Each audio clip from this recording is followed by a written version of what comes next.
Lon Chaney Sr., also known as the Man of a Thousand Faces, was the first true horror icon. Not only did he give us the first true bogeyman in some of his early work, half of which is sadly lost, but also an iconic tragic figure that was revived decades later for much acclaim. Let's take a look at some of his work, shall we? First, the classic story of the Phantom of the Opera. It starts in the Paris Opera House, where a young woman has been secretly learning how to be a better singer thanks to a mysterious benefactor, a guardian angel of sorts. But this angel is more of a devil. After he insists to the new owners of the theater that she sing instead of the current singer, they scoff at the guy's attempts to intimidate. So, mysteriously, the main singer falls ill, and our young heroine is forced to take her place. But she does a great job. And while the new owners don't believe in a phantom, they are intimidated into not talking to the mysterious gentleman who seemed to appear in box seat number 5 and suddenly disappear. It's then we learn about the so-called phantom, who was supposedly witnessed prowling the theater by a guy named Joseph. Yep, that's a very old name, and I'm glad to share it. Anyway, he claims the phantom has a face like a skull and is missing his nose.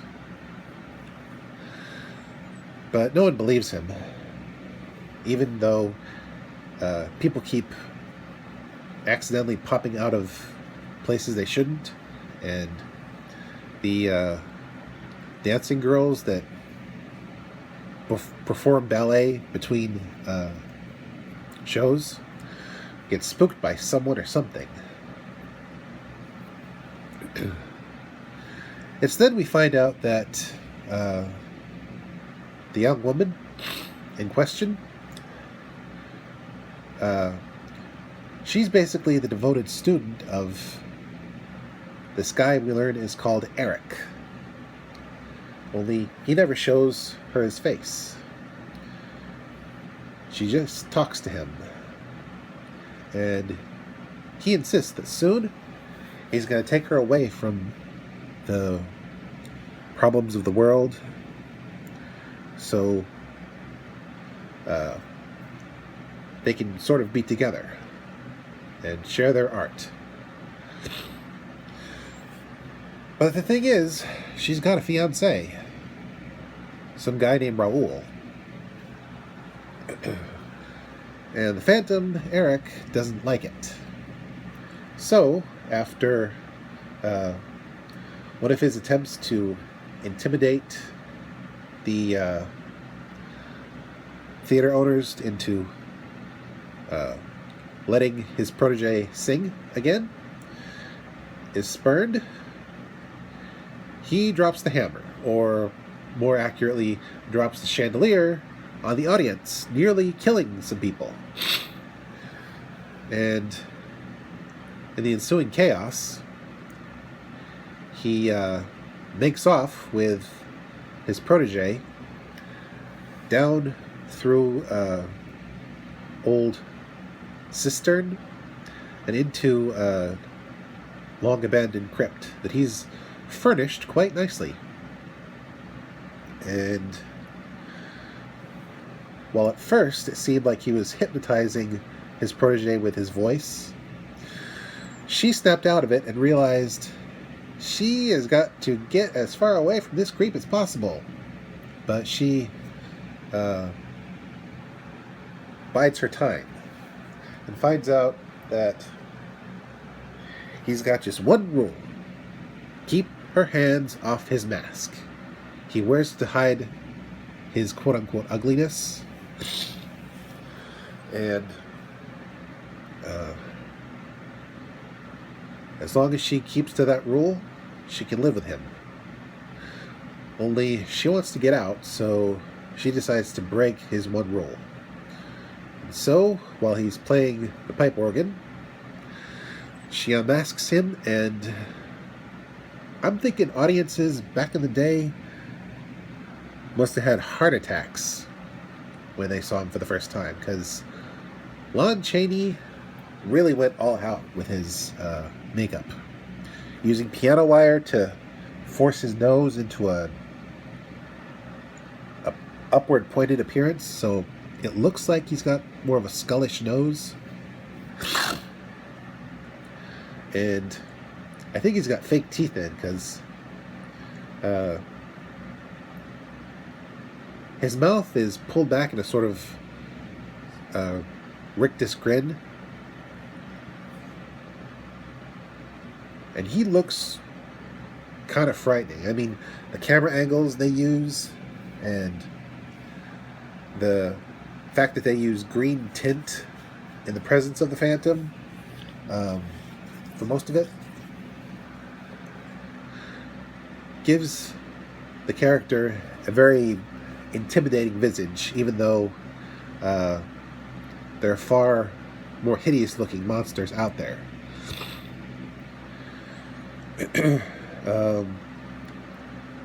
So he sort of loses his cool on his protege, orders her to leave, and says she can still sing and he'll still help her, but no more Raoul, period. She's a swinging single for life, unless she wants to be with him, the Phantom. So she reluctantly agrees for about 5 minutes. Anywho, she sends Raoul a telegram inviting him to this sort of Halloween party where everyone's dressed up. And in a sequence done partially in color, like full color, I'm almost positive that they could have done talkies back in the day, but I guess the budget wasn't there. Anywho, she visits her guy. They canoodle for a while. Then the Phantom shows up, dressed as the Mask of the Red Death. He's using a big walking stick with a skull on top. Fake, of course. He's dressed all in red. He's wearing a skull mask as opposed to the more blank, doll-like face that he wears with a cloth bottom. And he acts out the scene from Poe's story.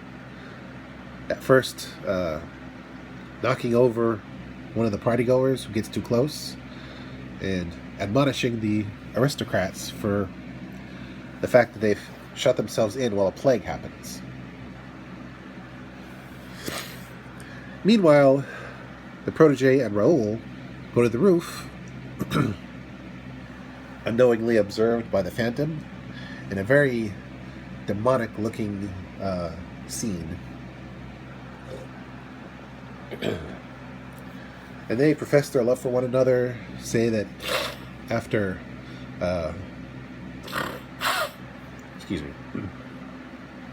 after her last performance of Faust, she and he are going to go to England, and this ticks off the Phantom to no end. So he plots his revenge. First, he strings up poor Joseph as a distraction. He also drugs a couple of the stagehands knocks out the conductor of the orchestra and shows himself to the protege, who freaks out and uses all the various distractions to nab his protege and take her back to the crypt. Meanwhile, Raoul and his brother team up with this guy who's been showing up here and there wearing a fez, because fezzes are cool. He's actually a member of some secret police who's been investigating the Phantom. Turns out, Eric, the Phantom, was born in a time of revolution, and he's an autodidact. He's taught himself various things, including apparently some dark arts, and was put on a prison island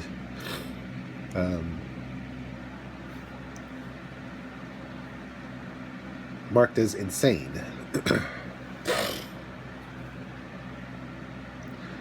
And we don't know if he was scarred on the island or was born that way, but let's just say he's the ultimate anti-authority. So anyway, Raoul and the guy in the fez make their way through the tunnels underground underneath the theater, and ultimately locate the Phantom's lair. But unfortunately, they get trapped in a room full of mirrors, which is also set up to become an oven. And after drowning Raoul's brother in the river underneath the city, he turns up the heat and forces the protege to watch. But she does eventually acquiesce to his demands, if only to spare Raoul and his friend. And so, he gives her a choice. There's a box with two bugs depicted, and whichever bug she turns could either blow up the theater or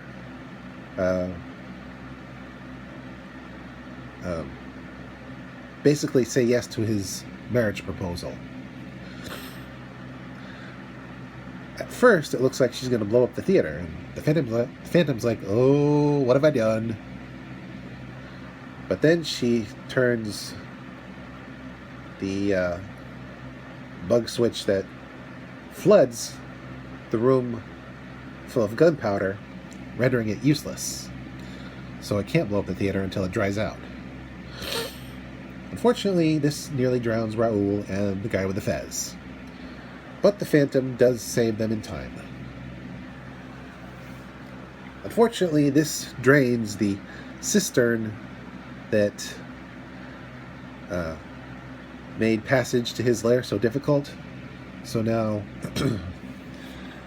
the stagehands, one of whom was the brother of poor Joseph, break into the lair to enact revenge. Meanwhile, the Phantom kidnaps his protege again, stealing the coach that Raoul had set up for them to leave, and leads the crowd on a merry chase before taking a turn too sharply and crashing the carriage. The protege is thrown free and knocked out. She's okay. The Phantom runs past Notre Dame Cathedral and goes all the way to the Seine River, seemingly threatening the mob with a grenade. But in his final act of insanity, he reveals he's not armed. And so he gleefully lets the crowd beat him to a pulp and throw him in the river, where he doesn't surface.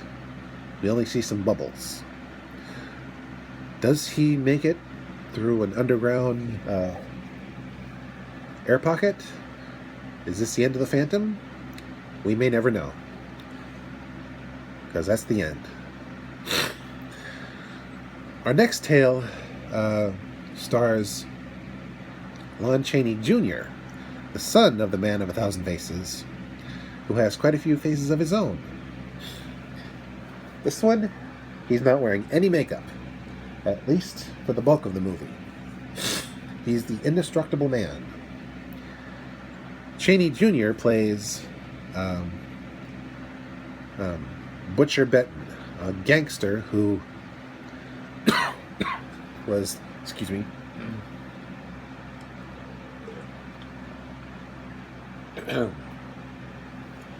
who was part of an armed car robbery that stole $600,000, which is halfway decent sum today, but back then it was a fortune. Over $500,000. Oof. Back in the mid-50s, that was Donald Trump money. That was Steve Jobs money. Anywho,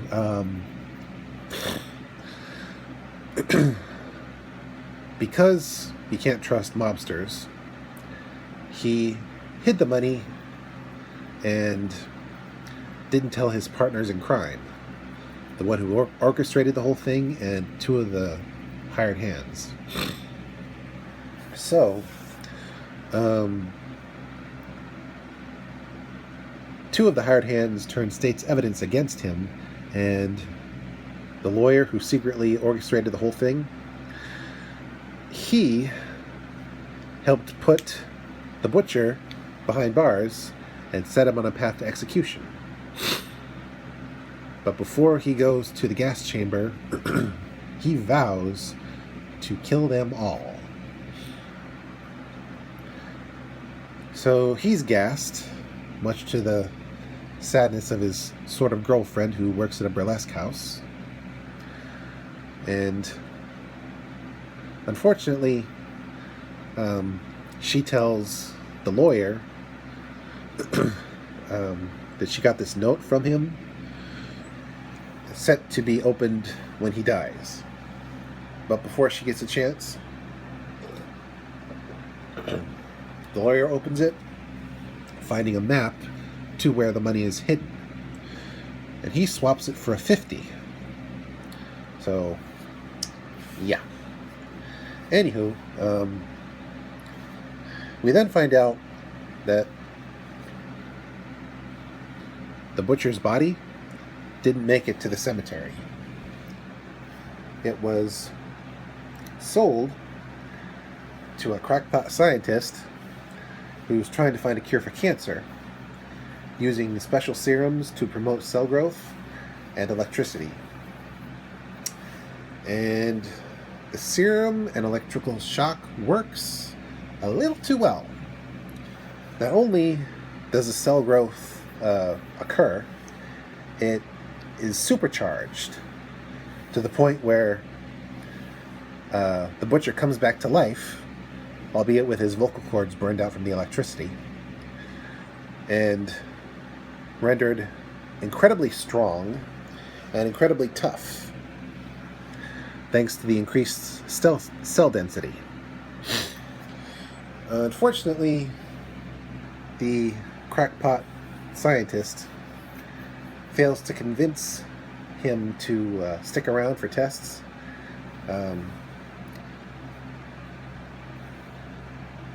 Due to the trauma he suffered, dying and coming back,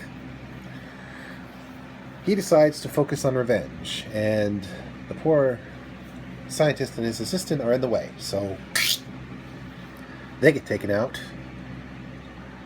The butcher steals their car, drives for a while, then encounters a police barricade, kills the officers there because he's completely immune to bullets now, and steals another car, and then later has to switch for another car by helping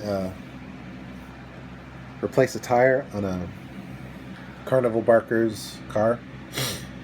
And instead of going with him and his assistant to join the circus as a strongman, he just kicks the guy in the butt, literally, and steals the car, leaving the poor assistant in the dust. Eventually, he catches up with the two state's evidence guys, one who requires crutches all the time. He makes a halfway decent break for it, but eventually the butcher catches up and throws the guy down some stairs. Quite dramatically. Another guy he corners in the office of the lawyer, which is at the top of the building, a tall building, and out the window he goes. Finally, it's the lawyer's turn. Only he's wise to the butcher's plan, so he punches a cop in the face to try to get put in jail, which probably wouldn't stop the butcher, as he's super strong now, could probably bend the bars of any cell. And so the police come up with a plan. Make like they're going to let him go, unless he tells them where the $600,000 is. And it works. He confesses to the whole thing. The whole thing. Where the money is, his part in the caper. And now that the police understand what's going on, they come prepared. They go into the sewer with, I kid you not, a bazooka and a flamethrower.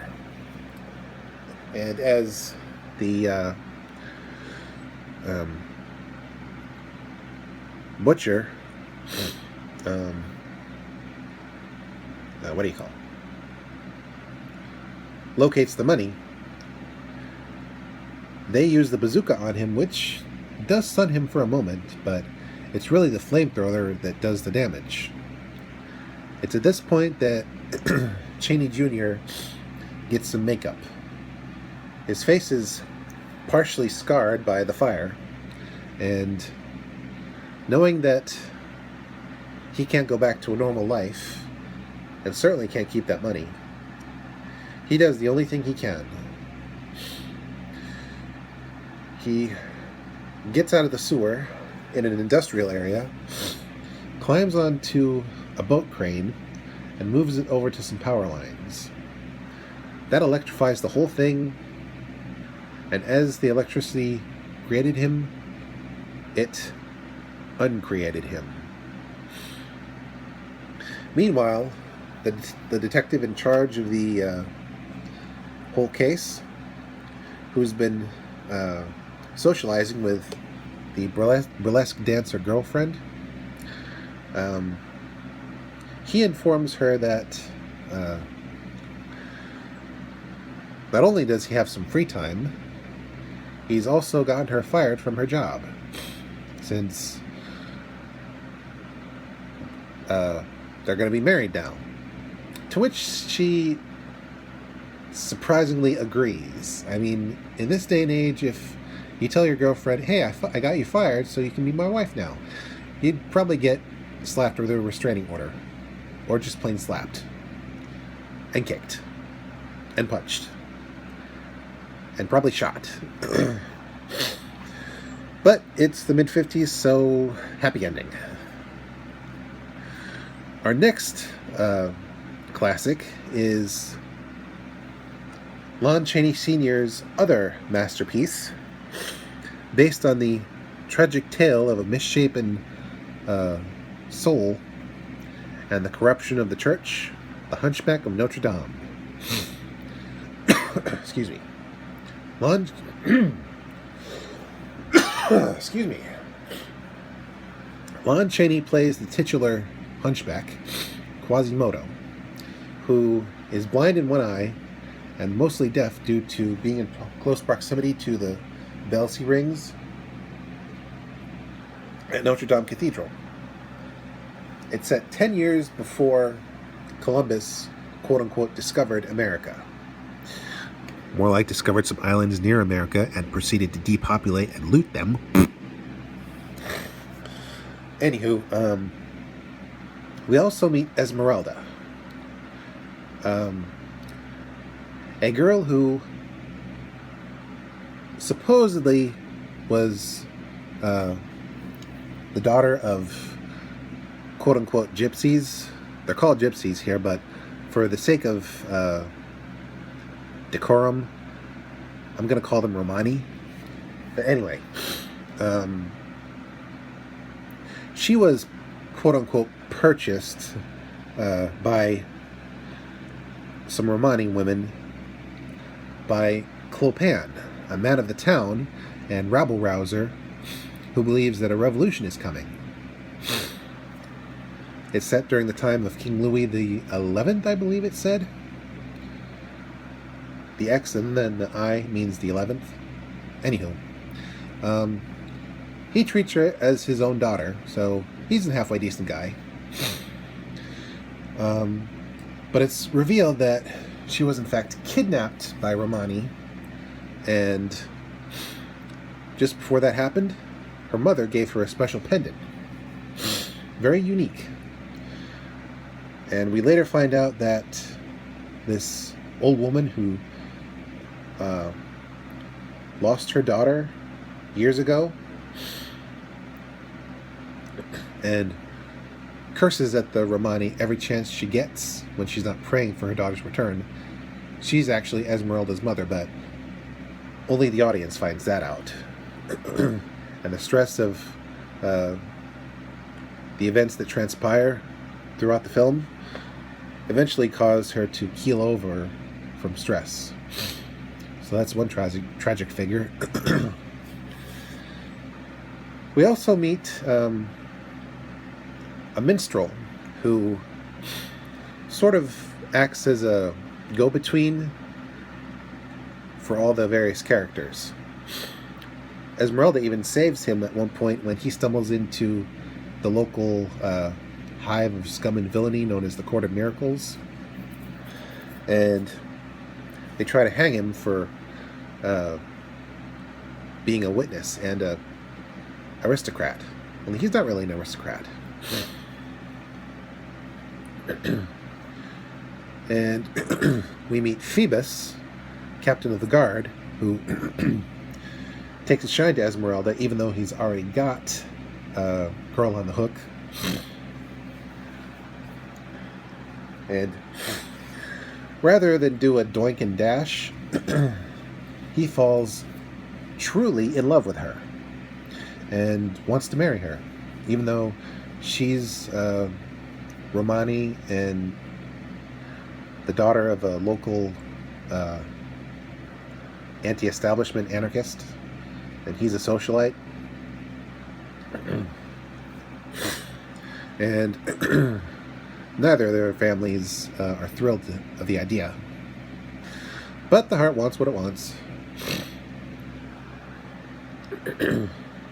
We also meet the Archdeacon of Notre Dame Cathedral, who's a pretty decent guy. He's nice to Quasimodo. Unfortunately, Quasi's loyalty is to the wicked brother of the Archdeacon. Well, I'm just going to call Evil Brother. Now, Evil Brother, he also has designs on Esmeralda, but he doesn't want to marry her because he's in love with her. He just wants to possess her. She's nothing but a thing to him. A thing to which he has a right, as far as he's concerned. He is the jerky dude bro of his day. He seriously needs to be canceled. Unfortunately, he has Quasimodo's loyalty. Mainly because he stokes Quasi's hatred for quote-unquote normal people. Funny thing is, in this day and age, poor Quasimodo would have probably just become an internet troll. We also get to meet the king, who detests the Festival of Fools, which is celebrated just outside of Notre Dame Cathedral. and where the various characters meet each other. That's where Phoebus falls for Esmeralda. That's where Evil Brother falls for Esmeralda. And that's where Quasimodo sort of takes a shine to her when he decides to attend the party and gets nominated as the King of Fools. Because they choose the quote-unquote ugliest person. Although personally I would have gone with the Evil Brother because he's truly ugly. Quasimodo's just misshapen. But I digress. After the festivities and a brief encounter between Esmeralda and Phoebus, where he tries to introduce her to the high life, only to be called back by her father, who really, really doesn't like the socialites. It's at this point that Evil Brother decides to use Quasimodo to kidnap Esmeralda. Unfortunately, when Phoebus comes to the rescue, endearing Esmeralda to him even more, Evil Brother decides to throw Quasimodo under the bus. And he gets charged with kidnapping, or attempted kidnapping, and disturbing the peace. And he gets lashed for it. But Esmeralda takes pity on him,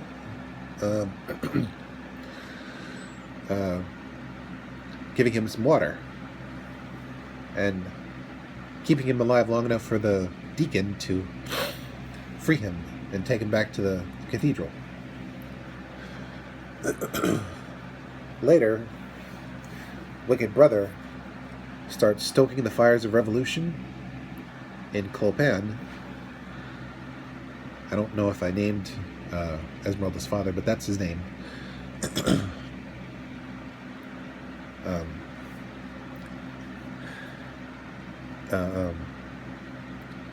Saying that pretty soon the people need to rise up and knock down the socialites a few pegs.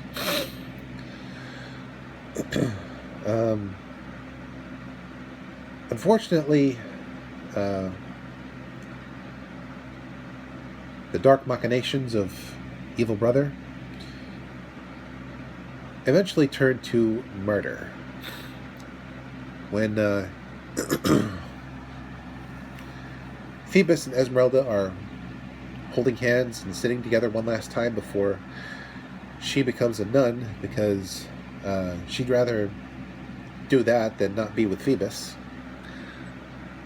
Evil Brother stabs Phoebus in the back, literally. And when Esmeralda goes to get help, the bystanders accuse her of stabbing Phoebus, which is ridiculous. She likes the guy. She's not going to stab him in the back. Unfortunately, when she's brought to trial and points out the true guilty party, he's like, oh, she's bewitched. And so she's quote-unquote put to the question, which means torture until she says what they want her to say. And it doesn't take long before she says what they want her to say, regardless of whether or not it's the truth. So, while awaiting the gallows, Wicked Brother, disguised as a monk, makes her an offer. Choose me or the noose. And she chooses the noose, like any sane person would. Seriously, the guy needs to be canceled like 6 Ways to Sunday. But before they have a chance to hang her, and the truth about her lineage is revealed to her mom. That's the event, by the way. She's led to the gallows, and the old woman realizes that she's been cussing out her own daughter. Anyway, Quasimodo realizing what's about to happen to Esmeralda, he jumps in, knocks over some guards, carries her into the church screaming sanctuary, and the deacon goes along with it. For someone who claims sanctuary, cannot be touched by the king's guards. Now, eventually, Phoebus recovers, but as far as he knows, Esmeralda is dead already. And Esmeralda also believes that Phoebus is dead. The evil brother mentioned it back in the jail cell. Eventually, evil brother decides now's the time to enact my final diversion, and he calls the people in the Court of Miracles to riot to break Esmeralda out of Notre Dame Cathedral and loot the city. So, Clopin leads the charge. Meanwhile, the minstrel, who's seen it all, goes to Phoebus, tells him the truth about where Esmeralda is, and has him suit up and call the army to try and restore order. Meanwhile, the people have made their way to the gates of Notre Dame, and while Quasimodo is at first happy to see all this chaos, when they start breaking down the doors of his church, he gets ticked off. He throws some rocks, some sticks, even a large log that was part of a repair effort that's been going on in the cathedral. And Clopin ends up using it as a battering ram. Finally, Quasimodo sends some molten lead that happened to be cooking nearby down into the crowd, which sort of holds them back, some of which is injures Clopin, who, as he lays severely injured, possibly dying, he urges his people to fight on. Meanwhile, Phoebus and the guards have made it to the city proper and are trying to rout the people and restore order, with Phoebus managing to get inside the now busted doors of the cathedral. Unfortunately, at this point, evil brother has made it into the cathedral as well and plans to do very not nice things to Esmeralda's body. Luckily, Quasimodo interrupts and, in a fit of rage, starts strangling the guy, rightly so, but then decides, nah, he's going to take a ride. Express elevator down to the bottom of the cathedral. Unfortunately, before he has a chance to throw evil brother over the side of the building, he gets in a solid hit with a dagger, and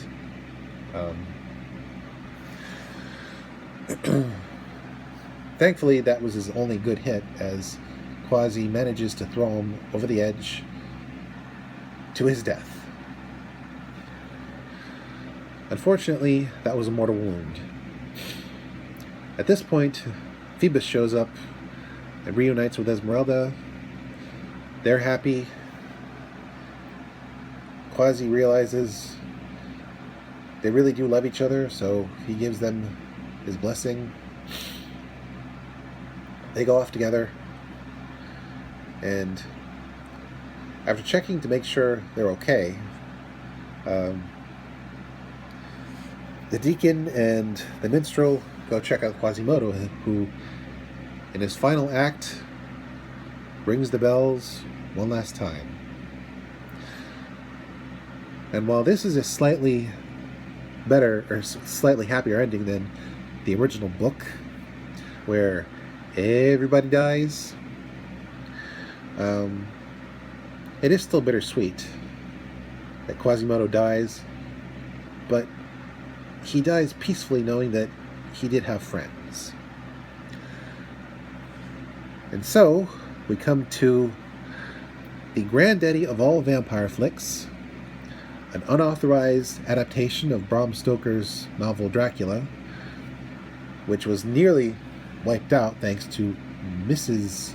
Stoker, who sadly lacked the vision of F.W. Murnau. The silent classic Nosferatu.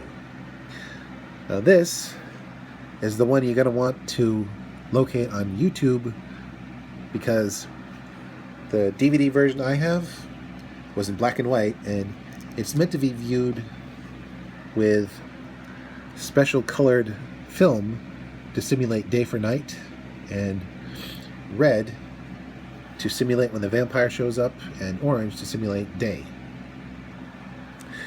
Basically, it changes some of the names around. Our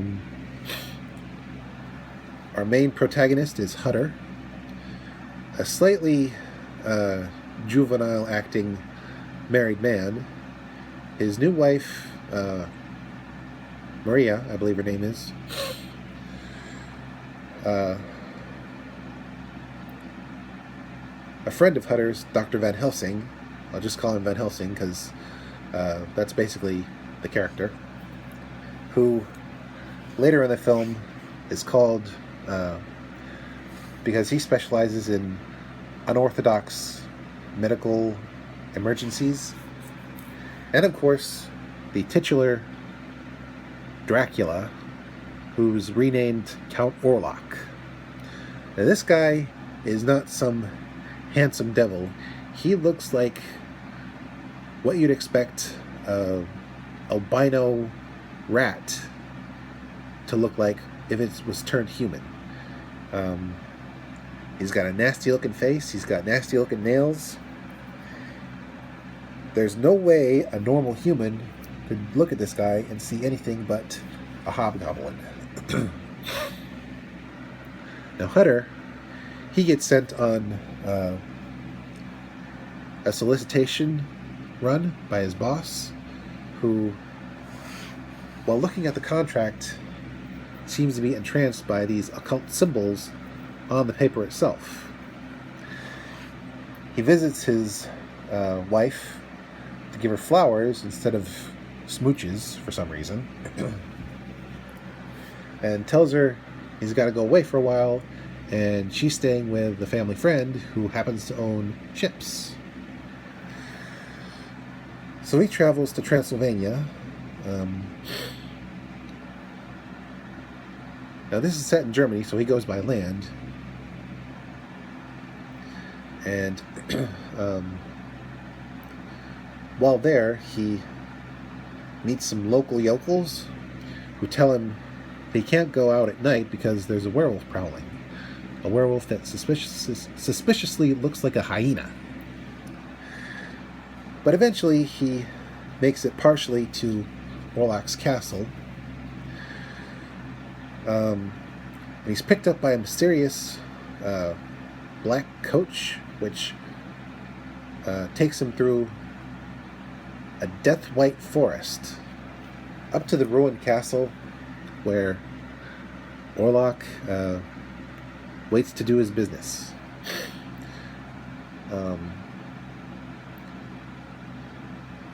They meet, exchange pleasantries. Hutter takes a meal with Orlok seemingly not hungry. But while eating, Hutter accidentally cuts his finger, and Orlok reacts in a weird way, even wanting to lick some of the blood off the thumb, which Hutter is squicked out about.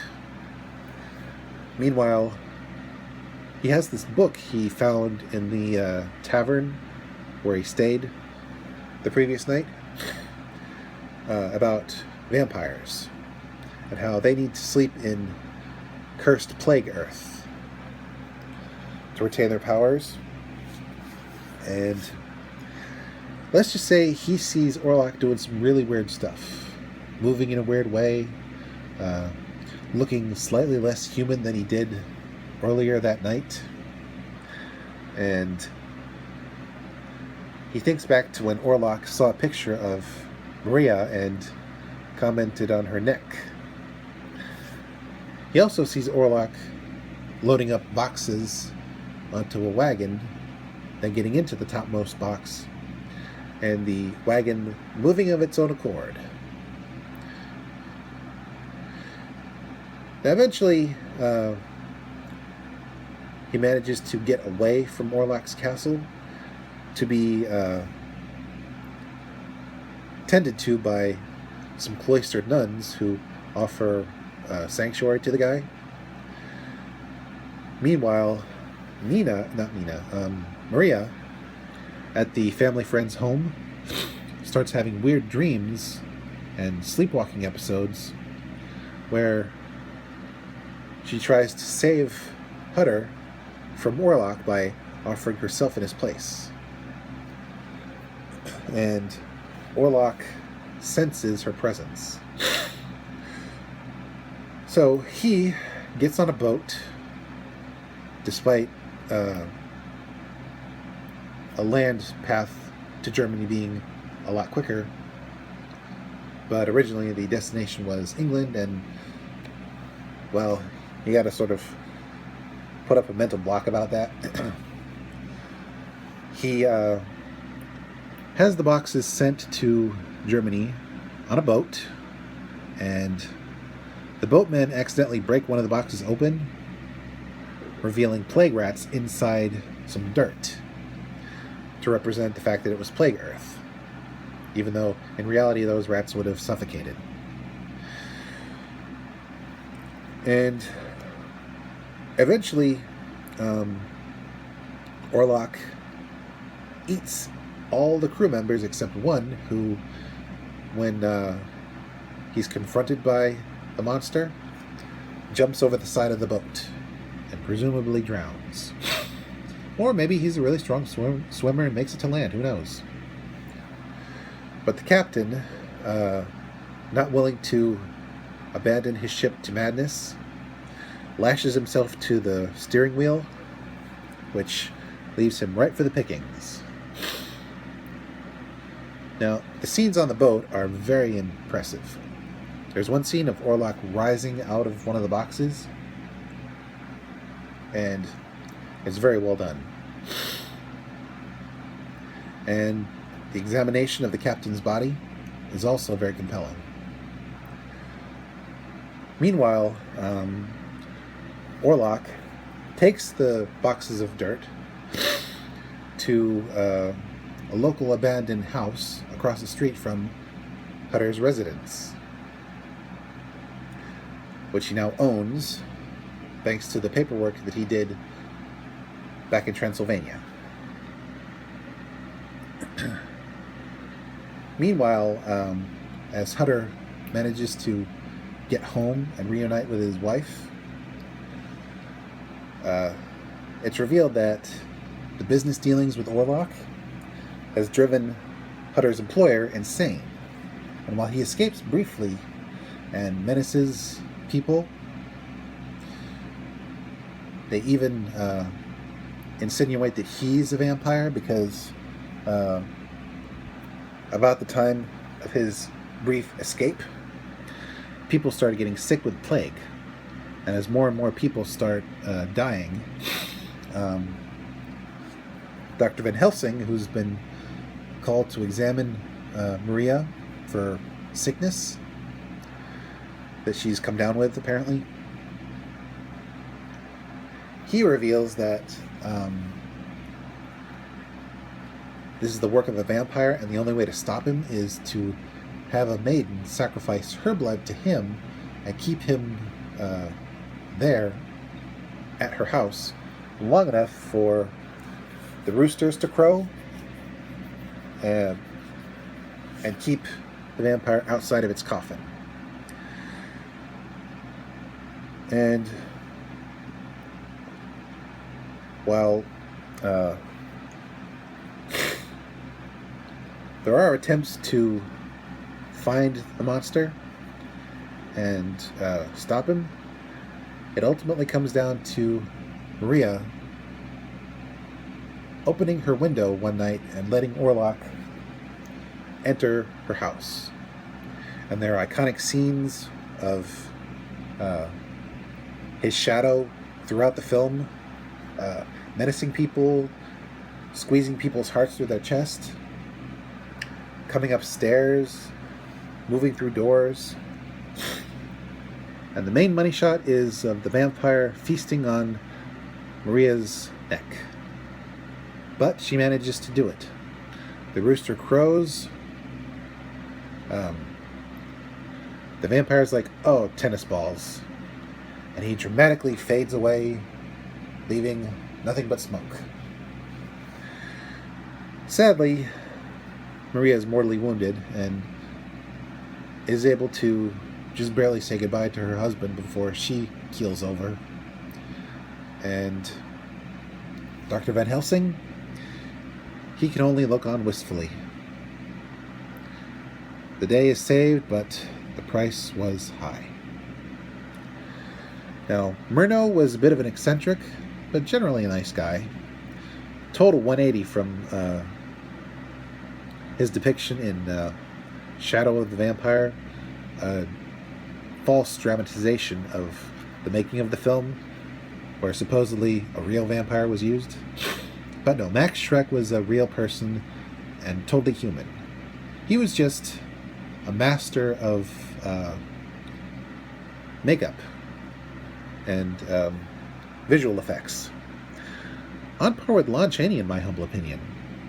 Frankly, I wish the two of them have done a collaboration together. And that is the end of this block of horror classics. When next we meet,